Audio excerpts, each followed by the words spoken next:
what I'm going to show you now is the way I often prefer to build faces, which is to build them from PNG images, images that have a transparent background. There's no background. And so I'm just going to show you how I build the face. So I'm going to insert a file. I have on my iPad several folders that I have amassed with things I use over and over again. So for example, you can see here I have a file. If you look at the bottom of the screen, I have a file of faces that are PNG files and bodies that are PNG files. So I'm going to open up my faces and I'm going to choose the face I want. And you'll notice when I put this in my canvas, there's no background around it. And that's the reason I like these, right? But I also don't like this hair. So what I'm going to do is I'm going to go back to that same folder, insert a file, because now we're not putting in a picture, we're putting in a file that has a transparent background. I'm going to find the hair that I like, and I'm going to take the hair from this image right here. Okay? So I want to put that hair on this head. So right now I'm going to minimize the head. And actually, the first thing I would do is I would duplicate both of these layers and I would deselect them so I always have them in case I make a boo-boo, all right? So that's what I'm going to do right now. Because I'm going to work on this, I'm going to duplicate it and close it, all right? And then I'm going to be sure I've got the highlighted layer that I want. So what I want to do is I want to basically get his hairline. All right, and so what I'm going to do is I'm going to use my select tool and the feather option. So I'm going to take my select tool and I'm going to start here as ear, and I'm going to, I'm on erase, that's why. Select, right? I'm going to start it as ear, and I'm going to go pretty close to that hair, about 1/8 of an inch down, right? And then take out all of the photograph I don't want.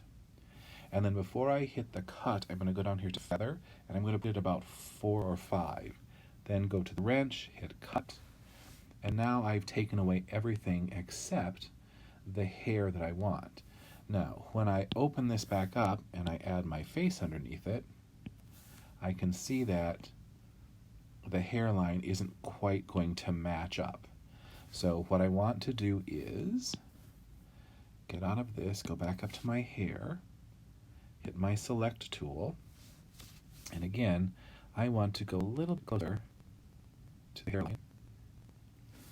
And I'm going to feather that probably about a 3 or 4. Again, cut.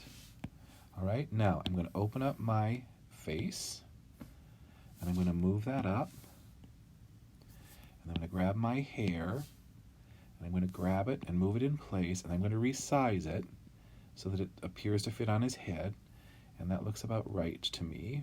It should be, about right there probably, huh?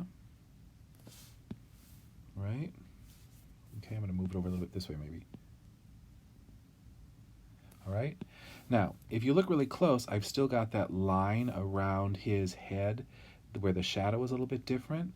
And what I'm going to do now is I'm going to, working on the layer of the hair, I'm going to go to my eraser. I'm going to come down here to water, and then I'm going to choose my wash brush, because what I'm going to do is I'm going to erase some of this color that is the different skin tone. And so I want to erase, but I want a gentle translucent brush to do it. So then I'm going to come over here and be sure that I've got a small brush, and I've got a medium opacity. Then because I've got the erase, I can come in here now, and I can start to erase some of that. I want a smaller brush even. Right now I'm erasing some of the original hair color that was there. And I'm using a really translucent brush so I don't take away too much. Right? But you can see, look at this. I'm erasing just on the layer of that hair, the part that I don't want from the original design, okay? And now when I kind of put this back out together, it looks more like his natural hair. But remember what I said before? I want to go ahead and duplicate the hair, and I'm going to move one of these layers of hair underneath the head of the actor, grab the highlight the layer of the hair that's in the back, grab it, and I'm going to move it around a little bit to now, maybe I can flip and see what that does, right? Do I like that? No, that looks goofy. So I'll flip it back the other way, right? So now what I'm trying to do is just put some hair behind the head so that it kind of fills it out. And I like the way that it looks.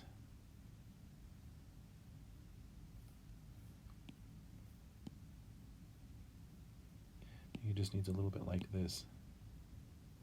That looks better. Okay. And then if I look right at this ear, you'll see I've got a kind of spot in there. So what I can do is I'm going to duplicate the hair that's on the top of his head,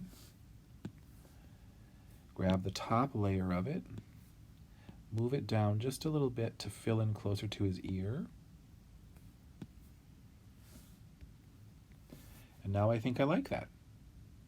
And then if I know it's what I like, I can choose to merge it all down. So I don't need this image anymore, so I can either delete it, or I always say I'm going to put this down here into the group, right? So it turns blue, right? I'm going to merge this down. I'm going to merge this down. I'm going to merge this down. And now I've got my new actor in his hair. And then before I would put this body on before I put this head in the body, I would go up here and I would select away the pieces I don't want. And to help the transition to the new body, I'm going to feather that, probably at about a 5 or 6. Cut. Then I can go ahead and open up my layer of the body. I can put the head on that. Oops, put the head on top.